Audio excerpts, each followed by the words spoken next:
सीता हरण की योजना बना के मरीच के पास पहुंचे हैं। मरीच को अपनी सारी योजना बताई है। थोड़ा बहुत संकेत तो अकंपन ने दे दिया था। इस प्रकार से राम का हनन हो सकेगा इतना आसान नहीं है। अकंपन ने संकेत दिया था, उनके साथ उनकी प्रिय पत्नी है, अति सुंदरी है सीता, उसका हरण कर लीजिएगा, वह अपने आप विरह वियोग में मर जाएगा। रही सही कसर जो है वह शूर्पणखा ने पूरी कर दी। मरीच के पास आके सारी योजना बताई है। मरीच की बात तो करेंगे थोड़ी रात को, आज थोड़ा और आगे बढ़ते हैं। मायावी मृग बन गया है मरीच, मानो सारा वातावरण मायावी हो गया है। सबके ऊपर माया का कोप छा गया है, एक लक्ष्मण जी महाराज को छोड़ के। लक्ष्मण जी महाराज तो गुरु की भूमिका निभा रहे हैं। यदि गुरु भी माया के प्रकोप में आ जाएगा तो बचाएगा कौन? इसलिए परमेश्वर की कुछ ऐसी लीला होगी, परमेश्वर का ही कुछ इस प्रकार का विधान होगा। गुरु के ऊपर प्रायः माया जो है वह प्रभाव नहीं डालती, जैसा कि स्पष्ट लग रहा है। यदि लक्ष्मण को इस बात का बोध हो सकता है कि महाराज ये हिरण नहीं है, तो राम जी को क्यों नहीं हो सकता? सीता को यह बोध क्यों नहीं हो सकता? दोनों की भूमिका इस स्थान पर थोड़ी अलग सी है। पर कौन मानता है जिस वक्त कोई होने को आए तो बुद्धि इत्यादि बिल्कुल विपरीत हो जाती है। अपनों के प्रिय शब्द भी जो हैं वह ठीक नहीं लगते, कटु लगते। दुश्मन जो है वह अपने लगते हैं और अपने जो है वह पराए लगते हैं। ये होने के खेल, माया के खेल, यहां भी बिल्कुल ऐसा ही हो रहा है। प्रभु राम अपनी प्रिय पत्नी को लुभाने के लिए, उनको प्रसन्न रखने के लिए तो मारीच के पीछे चले गए हैं। मृत्यु कहना उसको है ही वह मारीच, मृग है ही नहीं वो, उसे मृत्यु कहना। मारीच के पीछे चले गए हैं वह।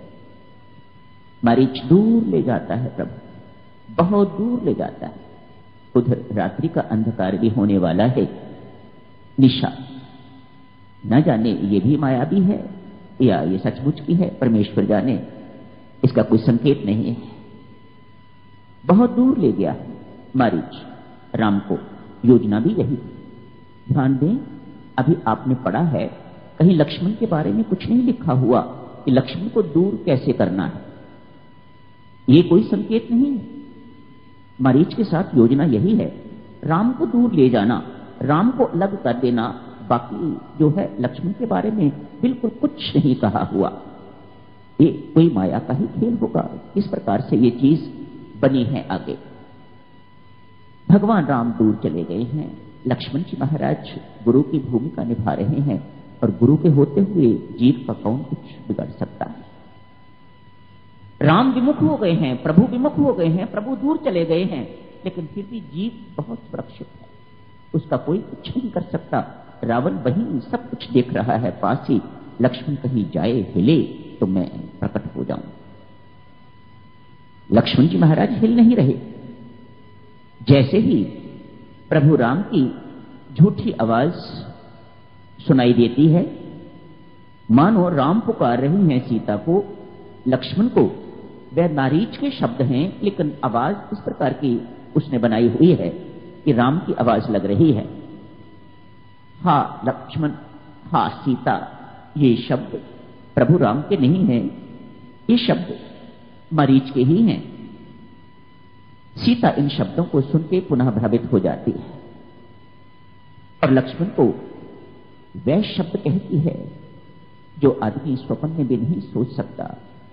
मातेश्वरी सीता कभी लक्ष्मण जैसे महात्मा को, लक्ष्मण जैसे शूरवीर को, लक्ष्मण जैसे देवर को, लक्ष्मण जैसे भराता को, लक्ष्मण जैसे ब्रह्मचारी को ऐसे शब्द कोई कह सके? ये माया का प्रकोप, ये माया के खेल। शब्द सुनने पर वह पुनः समझाता है, मातेश्वरी तू तो मेरी आराध्य है। कैसे शब्द प्रयोग कर रही हो मेरे लिए। जो कुछ आप कह रहे हो मैं कभी स्वप्न में भी इन बातों को सोच नहीं सकता। आगे जाके वर्णन आएगा ना, जब लक्ष्मण को गहने दिखाए जाते हैं तो लक्ष्मण कहता है, प्रभु मैंने तो कभी मां के चरण के अतिरिक्त कुछ देखा ही नहीं है। आज सीता इस बात को भूल के भ्रमित होके तो कैसे कटु शब्द लक्ष्मण के प्रति प्रयोग कर रही है, मानो लक्ष्मण को जाना पड़ रहा है। अब गुरु भी विमुक्त हो गए हैं, अब कौन है बचाने वाला। शब्द लिखे ना स्वामी जी महाराज ने, जैसे लक्ष्मण ने इधर पीठ मोड़ी उधर से उन्हें साधु जो विप्र बना हुआ है, सिर पर चोटी है, पांव में खड़ाऊं है, रावण जो बना हुआ है साधु महात्मा, वह दिखाई दे जाता है। अब कौन है बचाने वाला। आगे की घटनाएं आपने पढ़ ली हैं, यही समाप्त करने की इजाजत दीजिएगा। रात्रि की बैठक में कुछ और चर्चा जो अरण्यकांड की करनी है वह करेंगे। धन्यवाद।